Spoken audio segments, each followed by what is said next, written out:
Soil, sunlight, seeds, and water are essential to growing food.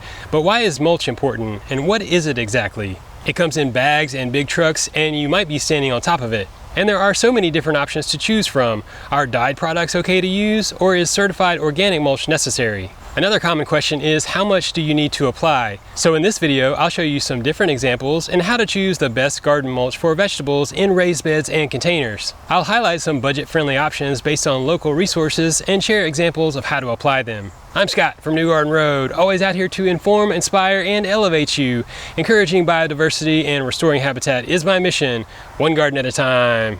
We might define mulch as any coarse organic material that's found laying on the ground in mass, but most often in the landscapes that we've created, we'll find it around plantings or our trees. Examples include leaves, pine needles, tree bark, and aged wood chips. While it's often considered aesthetic in nature, it serves an essential purpose in our vegetable gardens and containers. It helps the soil to retain moisture, it suppresses weeds, and it protects our precious soil biology. It slowly breaks down and becomes a source of nutrients to the soil food web and plants. It insulates the soil by regulating temperatures, and it acts as a physical barrier against the potential transmission of soil-borne diseases, which can happen in the event of heavy rains or top watering when soil is splashed onto sensitive plants. For the purpose of this video, I went to the store and I purchased 6 different types of mulch. These may or may not be available in your region, but as we do a comparison and contrast of them, you're sure to find some insight in how to choose the best mulch for your vegetable garden. The first one is pine needles, also known as pine straw.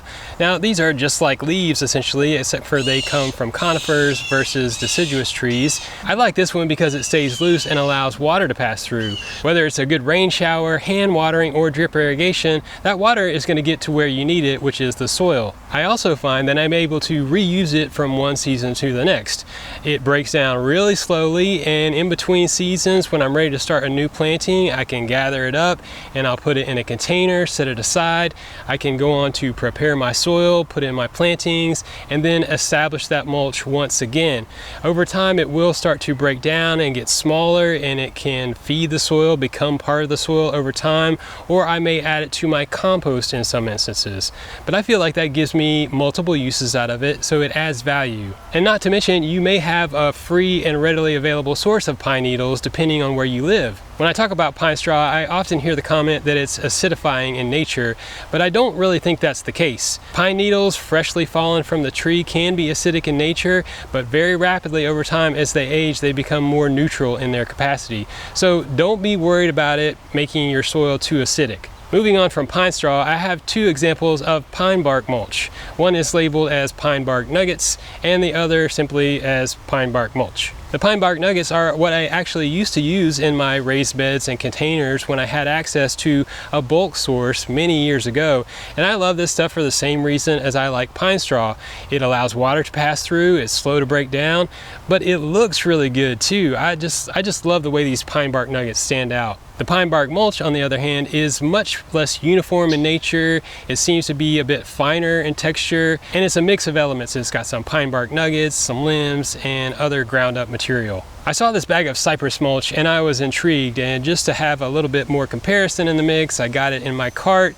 If you look at it at first glance, to me it looks like essentially ground up wood chips.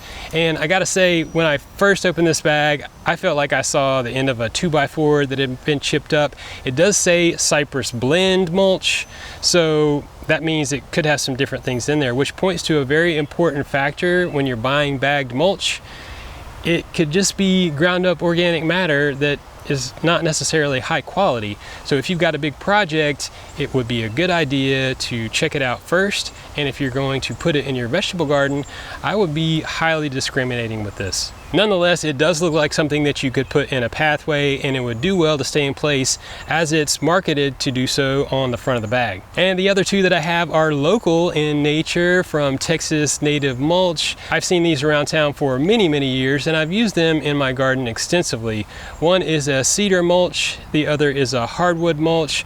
Essentially, they're different colors, and the cedar has a nice aroma to it. It does say that it repels insects. Well, I don't know about that, folks. But these are both aged mulches. I think that's a good thing, because any raw or green mulch you want to keep away from the vegetable garden. But what I want to hone in on about these is they are OMRI certified. What does that mean? Organic Materials Review Institute. They've set up a set of standards that companies can adhere to and then pay a fee, and in return label their product as OMRI certified. So it does give you a form of regulation in the product, which I think can be informative for us as consumers. But just remember, there's money involved, all right? And a lot of these things can be co-opted. However, with these mulches, I just don't imagine that there is a lot going into them other than time and some machinery turning them. There's really no need for chemicals or additives. And that brings us to what might be my first hot take of this video, and that is regarding dyed mulches. I would not recommend these in the use of a vegetable garden, because you don't want any artificial synthetic residues near the food that you're growing. It's just not natural. It's subjective in nature. If you want to use it in your landscape, you're free to do so, but it's not something that's in line with my principles. That being said, all the mulches that I've talked about so far come in plastic bags, with the exception of pine needles or pine straw, which often come in a bale. But let's move on. I want to talk about some local resources that you can find for free that are completely organic in nature, and that would be leaves. If you want to have some fun, get in your truck or SUV. Once the leaves fall, go around your neighborhood and you can fill it up with those lawn refuse bags.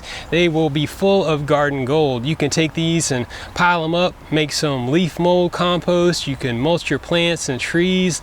This is a great and readily available free resource.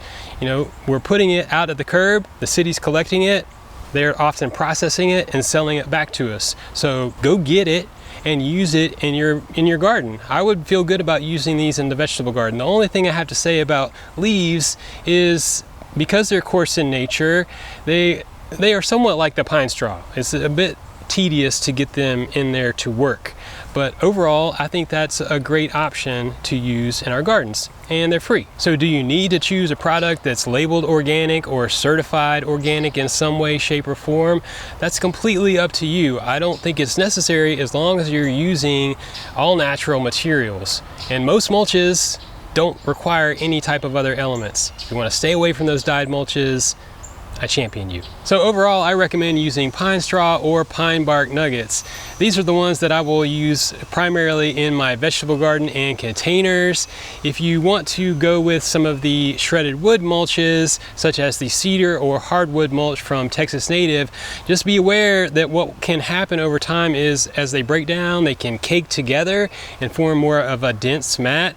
And I see the problem being, if that mat or that layer of mulch dries out, it can become hydrophobic in nature, which can make it very difficult to hydrate once again and ultimately get moisture down to the soil where you need it. So that's why I don't choose those for my vegetable garden. Consider supporting this work by joining my Patreon, and together we can sow the seeds of sustainability for many seasons to come. Another key detail that I want to point out is that I like to get in there and pull the mulch away from the base of my plants. I don't want the mulch really sitting next to the plant on that material, because you have the potential long-term for some decay, and that could cause some issues at the base of the plant. In the case of the pine straw, I don't see that happening. It's just not conducive to that.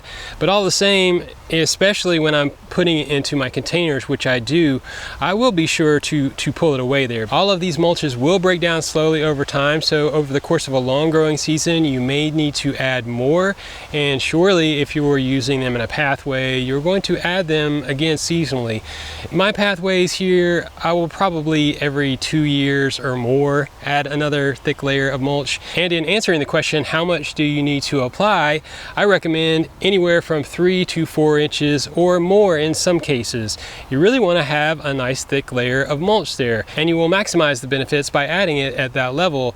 You know, a lot of times I see just a little bit of mulch that people have added to their garden beds, and it's not really enough to get the job done. If you can see the soil, then that's not enough mulch. So, you know, use your finger, stick it down in the mulch, and if you can see that there's at least 3 inches, then you did pretty good. Add a little bit more to that if you can, and as it breaks down over time, add some more. I do think it's a good idea to mulch containers, and it's for the same reasons that you would mulch raised beds or in-ground plantings. You're going to protect the soil, and you just have to keep your eye on the ball. That's always key in the garden. There are no set it and forget it when it comes to watering, mulching, planting plants. You've got to take care and nurture them. And from my perspective, I'm seeking to establish and nurture, maintain soil biology, and I feel like mulch goes a long way in helping to protect that. So it's an ally. There are a few different places that you can source your mulch. Most often it's one of the bigger landscape supply retailers, but if you want to go local, choose an independent garden center. We've got several in the city of Austin to choose from, and that's a great way to go. They're more likely to source regional products and can help you choose which one is best for your application. I know I already touched on it, but I have a new catchphrase, and it's seize the leaves.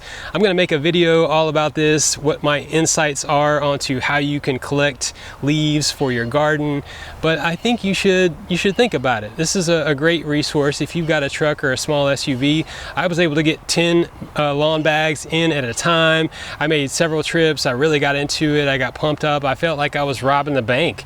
I think I got 45 bags total.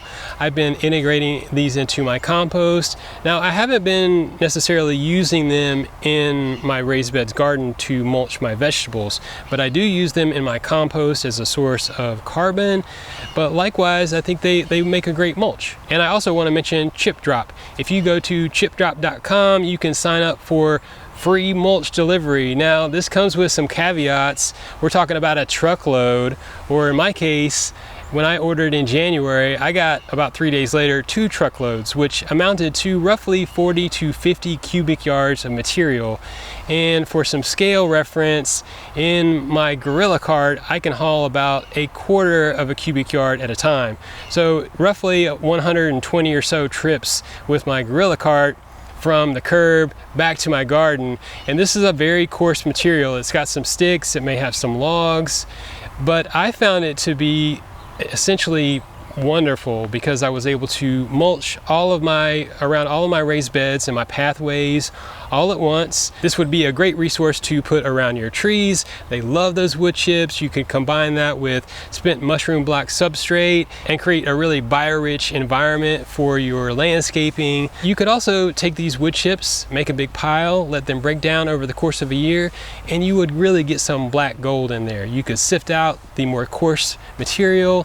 You could take those chunky bits and put them in your compost. So a lot of potential in Chip Drop, something for you to explore and consider. You may or may not have it in your area, but I feel like I had a good experience. There are several piles of some limbs that were not so much fun to walk on, but I've created habitat in my garden for lizards and bugs and birds, and it's been great.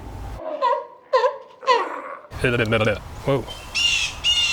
I also find that I'm moving on, but wow. And from my perspective, great. Now check out more awesome gardening videos on my channel, like this video, and follow New Garden Road for weekly content. You can grow your own food. Keep it organic.